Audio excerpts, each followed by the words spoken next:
사무엘의 생애라는 제목으로 말씀 증거하겠습니다. 도산 안청호는 이렇게 얘기했습니다. 이 경찰 10군데를 세우는 것보다 한 군데 교회를 세우는 것이 낫다, 이런 얘기를 했습니다. 그 얘기는 사실 성경의 얘기입니다. 왜 그러냐면은 성경에 하나님이 중요한 제자를 세울 때마다 전쟁을 그쳤고 재앙을 막았다는 얘기들이 곳곳에 있습니다. 특별히 오늘 사무엘도 마찬가지입니다. 사무엘이 사는 날 동안에 블레셋이 들어오지 못했다라는 얘기가 오늘 읽었던 사무엘상 7장 12절 13절 말씀입니다. 이스라엘 백성이 가나안에 들어와서 정착을 했습니다. 14명의 사사를 통해서 이스라엘을 다스렸지만 계속해서 전쟁은 일어났고 블레셋은 쳐들어왔습니다.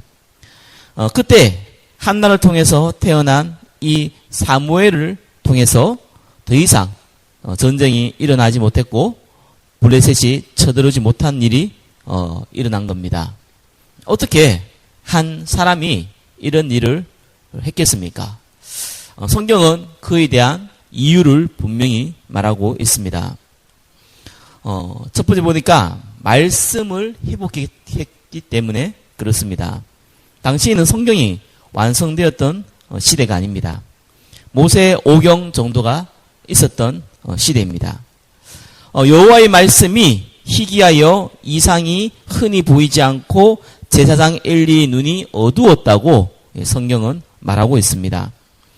사실상 하나님의 말씀을 알지 못하고 하나님의 이 음성을 듣지 못하던 그러한 사사 시대였습니다. 이 사무엘은 젖을 떼자마자 제사장 엘리가 있는 성전에서 이 사무엘이 거하게 됩니다. 근데 사무엘은 엘리와 달리 언약궤 옆에서 계속 잤다고 생활했다고 나와 있습니다. 하나님 말씀이 끊어지면은, 하나님 말씀이 이 증거되어지지 아니하면은, 교회가 하나님 말씀을 제대로 이해하지 못하면은 흑암의 권세가 들어닥치게 되어 있습니다. 당연히 이스라엘은 이 하나님의 이상이 없고 제사장까지도 눈이 어두워 있었던 시대였기 때문에 전쟁이 일어날 수밖에 없는 상황이었습니다.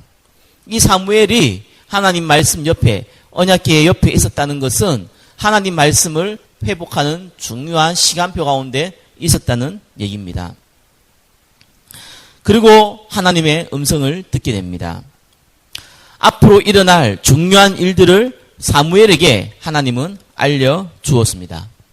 그 이후에 사무엘이 하는 말은 한마디도 땅에 떨어지지 아니했다고 나와 있습니다.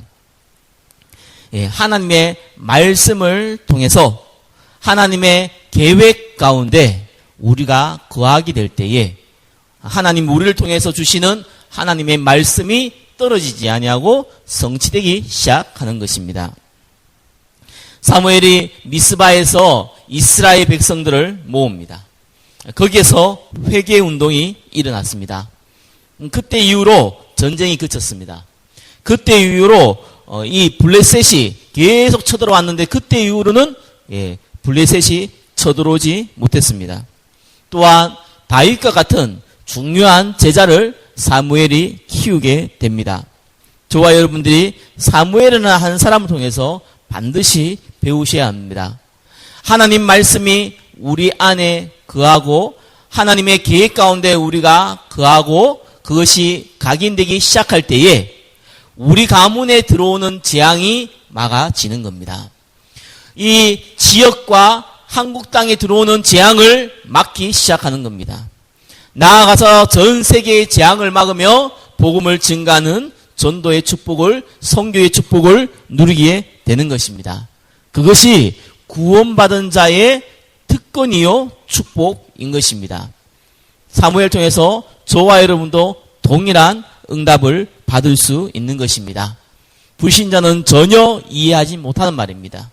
구원받은 하나님의 자녀가 하나님의 말씀을 잡고 하나님의 계획인 전도와 선교 속에 있을 때에 그때 재앙이 무너지는 겁니다.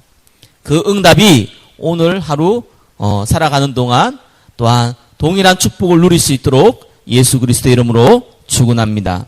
기도하겠습니다.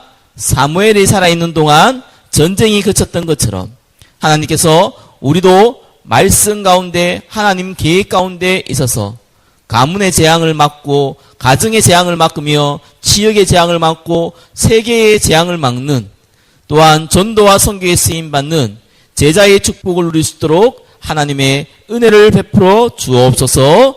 살아계신 예수 그리스도 이름으로 기도드립니다. 아멘.